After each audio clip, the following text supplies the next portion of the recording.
Hello there, Qckslvrslash, and at long last, I'm back. I thought I was gonna be back a couple weeks ago and be able to get into the swing of things before some of the wedding commitments I had over this long weekend, but that wasn't the case. We had a couple dirtbag tenants in a suite my sister and I rent out that kind of ruined the place, and between that and work, that was pretty much all of my time doing 20-hour days just trying to get it ready for someone new to move in who isn't an asshole. Anyways, I kind of felt what better way to go and get back into the swing of things than go back a few versions, back to the days of 6.4, a game from Monkey D. Luffy in the Tier 10 British cruiser, the Minotaur. And this ship is just fun. Now, arguably, in some instances, the Neptune can outperform her, but what the Neptune doesn't have is the rate of fire that this ship brings. These guns are absolutely devastating if you know what you're doing and you keep your ship out of trouble. Now that's always the caveat to these British cruisers, and when the British battleships get here, from everything I've seen, is kind of gonna be the same. You don't have armor. Now, cruisers don't really have a lot of armor to begin with. The Minotaur definitely doesn't, and more than a few of these I've watched get like triple sit after popping their smoke because they get maybe a little cocky, think they can shoot a little longer than they can, or just decide to sit side on in smoke. And just because you're in smoke doesn't mean you can just go broadside on, because good battleship players at tier 10 know how to aim for where your guns are, and when you have a rate of fire like the Minotaur and it's just a non-stop stream of shells, it becomes a lot easier to narrow in where you are.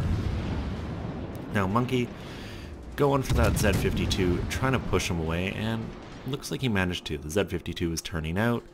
The gearing, or sorry, the X52 on his team managed to take out an enemy gearing across the map, which is going to be important because what happens at Charlie Cap on this map can really matter, and you're seeing in this game a bit of the unusual Alpha Bravo push rather than kind of the Charlie Bravo that seems to happen more often than not.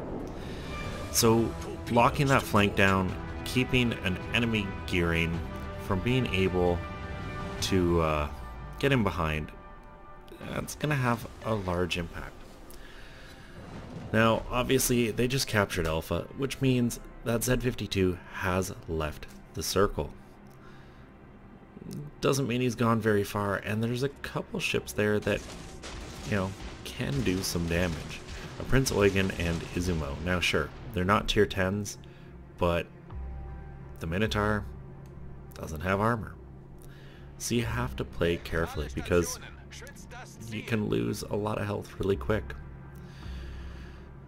Alright, now obviously the big threat is the fact that Monkey is air spotted. And you can see a couple different ships aiming at him, but it's dropping down to one. They're switching targets, and really that Benson coming out, getting in close to that Z52 is what's drawing some of the attention off of Monkey. That, and he's now opened far enough that the plane that had been spotting him no longer can see him. He's behind the smoke screen for now, and uh-oh, that's a big wall of torpedoes. And Monkey does the right thing here. So often you'll see a ship, particularly in the British cruisers, someone try to slow down and out-slow torpedoes. These British cruisers, one of their things is that they accelerate very quickly. So he throws it back full ahead and just turns. He just gets his ship moving and out of the way. Had he tried to go to full astern and just kind of slow down before they get there, I really think he could have ended up dead or at least eating a couple torps. Now one thing I will also point out is so far Monkey hasn't used his own smoke. And I find the best Minotaur, and for any matter, best kind of UK British destroyer games that you tend to see, the person's a little more mobile when they can be. They're not the person who sits back at 20 kilometers in a smoke and just shells. Sure, you're gonna get some damage that way. You're not gonna get as much as you possibly can. There's a time and a place though, and Monkey is getting pretty close to that time and place. Izumo 5 kilometers away, bow in. This is not a good thing. So he pops the smoke, disappears, and he's got hydroacoustic search should he need it if allied spotting drops. And that's important. He saturates the edge of land if that Izumo even thinks about trying to poke around this corner. He's gonna be a goner, and then it's time to put the guns to use. And you definitely need to be careful here. You can see the Izumo's guns were coming this way for a moment, but then they stopped. And as long as he's not aiming at Monkey, Monkey can pretty much assume he's safe. So he can keep the guns firing, because like I was saying earlier, you have to be careful when you are side on in a smoke with battleships nearby, because they can hit you. Now that Izumo, it's looking pretty beat up. The hit points slowly melting off with each volley.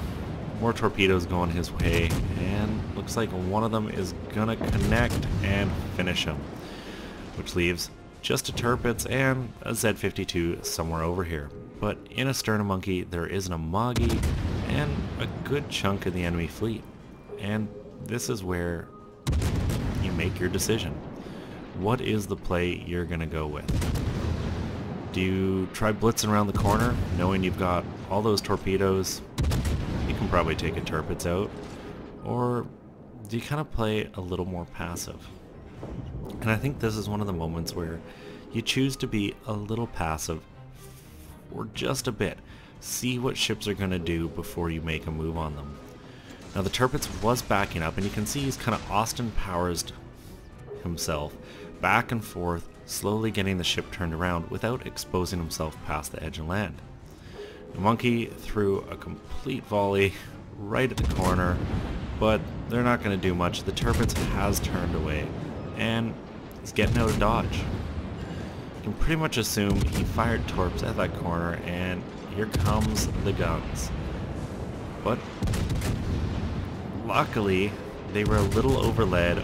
Monkey kind of gets away with a little bit of cheekiness there. He's tried to angle himself, but that only matters so much. You can see some of those enemy secondaries doing even 1,000 damage, which when the damage comes on like that, you can lose your hit points pretty quick. Here comes the next volley.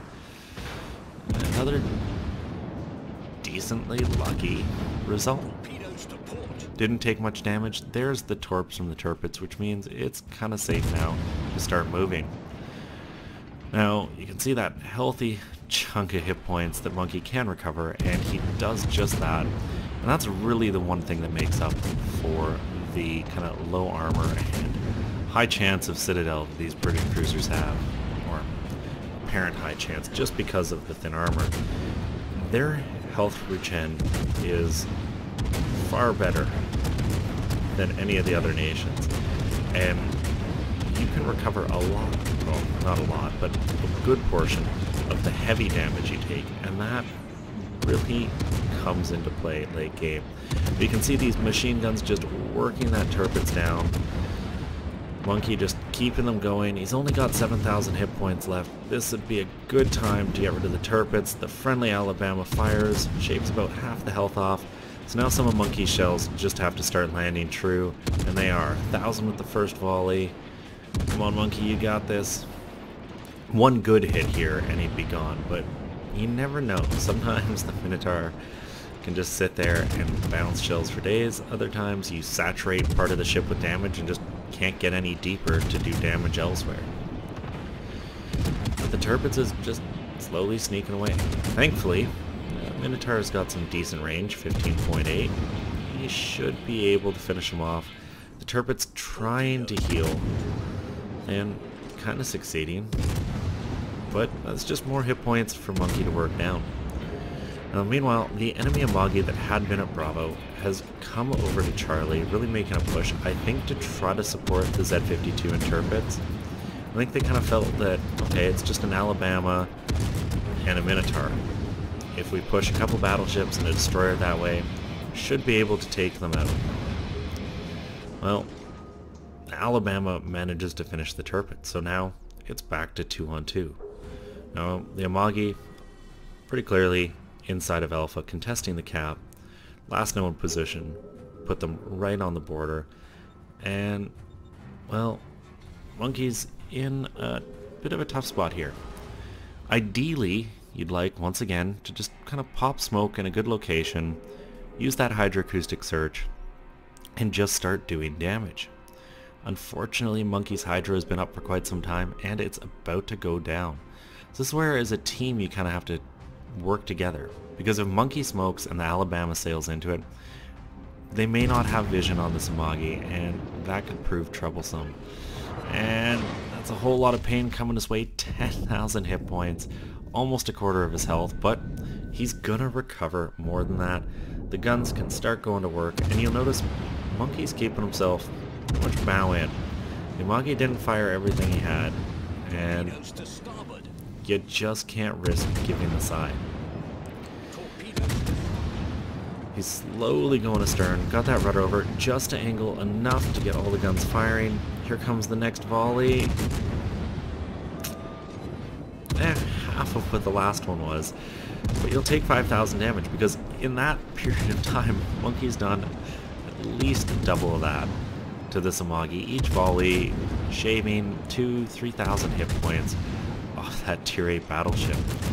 And these are the situations that the Minotaur is just amazing. When you get ships to kind of that 10-kilometer range, so you're not pushing super far out. And that goes back to my earlier comment, where the games that I find tend to be a little better and overall higher damage are where you're a little more mobile at the start of the game, because you can get to closer ranges. Sitting the maximum range of your gun and trying to arc shells in there, sure, you'll get some damage, but not a lot, and you're not there to kind of contest things. Like, that Z52 probably would have pretty easily pushed into Alpha by now, but because there's a Minotaur here, just the mere presence is enough to keep him away. And what is that Yamato doing? Sure, it's a tier 10 battleship versus a tier 8, but that Yami is pretty much sitting perfectly broadside onto an Amagi, which, granted, 2 tiers lower, can still do a lot of damage, but looks like our Alabama and Monkey here are gonna get the final say, and Monkey may pick up his first kill if some of these shells can hit. Oh, there's what I'm talking about. Goodbye, Yami. And that Yamato had a good hunk of health, but you sit side on, you're just asking for it. And unfortunately, the North Carolina is the one to finish that Amagi off. And the Alabama finishes the Z52 off. So we're up to almost 120,000 damage, and Monkey hasn't managed to kill, but he's got almost 500 shells on target. He's assisted and captured, he's defended, and he's kind of just kept A occupied. Got the Hydra up nice and early to predict those torps out of the Z52, and you can see how much these British cruisers drift. He started slowing up early, got the rudder over, and still almost went in to those torps. But Monkey's team is in tough sorts here right now. They're down 2 caps, they're down 200 points, and they're short a ship. Thankfully though, or not so thankfully, you know, 2 of the enemy ships are tier 8, but 2 are tier 10. And a Montana and enemy Minotaur are not to be taken lightly. Even that Qckslvrslash, if he manages to just sit and smoke and light fires, can do a crap ton of damage. But for now, he's out in the open, he's spotted, hopefully he's out of smokes, and Monkey may kind of get his first kill here, securing that Qckslvrslash, making sure he can't get away. Come on, Monkey, you can do this. You gotta get some kills in this battle. 1 more hit's all he needs, and there it is. Picks up his first kill, but here comes the Minotaur. And the Montana. And this is where that amazing turret traverse of these lower caliber, kind of high rate of fire guns really plays in. He can look back and forth. And the enemy Minotaur looks to be kind of blindly charging the North Carolina. I think he kind of felt maybe, this is in the bag. But look at how quickly the damage melts off. 8 kilometers away, 5 citadels. 6, 7, 8 citadels. Monkey gets his high caliber, gets another kill, takes out a very dangerous target, and that enemy Minnow just illustrated a point to perfection. Don't sit side on to anything in a cruiser. That is how you die. And now he's got a Montana nice and close to just work over, and for some reason Montana is deciding to chase around this corner. You could see the rudder had shifted back to port, and he was scaring himself back out. This is where maybe flooding an area with some torps could work really well. You can see they're just about loaded, and Monkey's kind of lost where he is, and he doesn't have the support of the Alabama, who rightfully is getting out of dodge. Gets some line of sight on this Montana again just in time, but he got his speed up. He wasn't going to be a sitting duck in his smoke, and that's really important. You can see the Montana's guns were looking straight at the smoke. They weren't ready for Monkey to kind of come out the side, and the torps do all the work. 6 torpedoes, more than enough, and there were more than that. There goes the final ship. This one is a win. Well, it took a while for him to get him. Monkey D. Luffy did wind up getting 3 kills, and I think really helped the team with just shy of 254,000 damage. Came up just short of the 500,000 credit mark, got himself a devastating strike, high caliber, 8 torpedo hits, the bulk of which were that Montana that for some reason decided to come around the corner. And that's a move I didn't understand by the enemy team. He was already turning right, and then he decided to double back in front of a British cruiser, which is known to be able to do a lot of damage really quickly in a small period of time. Now, Monkey avoided the usual pitfall of sitting still in the smoke. He got himself sailing forward, so when the Montana did get close, he wasn't where the Montana thought he was, and he had momentum to start strafing those guns had the torpedoes not finished him off. No surprise that Monkey topped his team in this one. Really, just that kind of damage puts you on top of your team. The 3 kills doesn't hurt either, and, well, shut down 1 plane. One of the things these British cruisers is good for, if you've set them up, is killing aircraft. Unfortunately, there was no aircraft carrier, so you can't run that total up. As far as the rest of the team, that Alabama really, I think, helped Monkey. He was kind of always there, shooting at the same targets and giving vision. And that's an important thing for the British cruisers. You can't get damage numbers like these unless you have an ally who's getting you the spotting and detection you need. And that's kind of the flaw to the sit back and shoot from a distance strategy, is eventually your team is going to be dead. You're too far back to have really helped them when it mattered, and now you're alone, and without being able to kind of fire from concealment or have some distraction around you, these British cruisers start to kind of fall apart.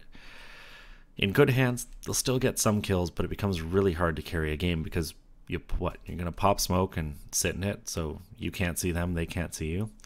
Anyways, that's not what happened in this one. Monkey did what he should. He got up close and personal, got the damage in, made 160,000 credits despite spending 318,000. I'd be curious to see where that all went. And got about 5,700 XP.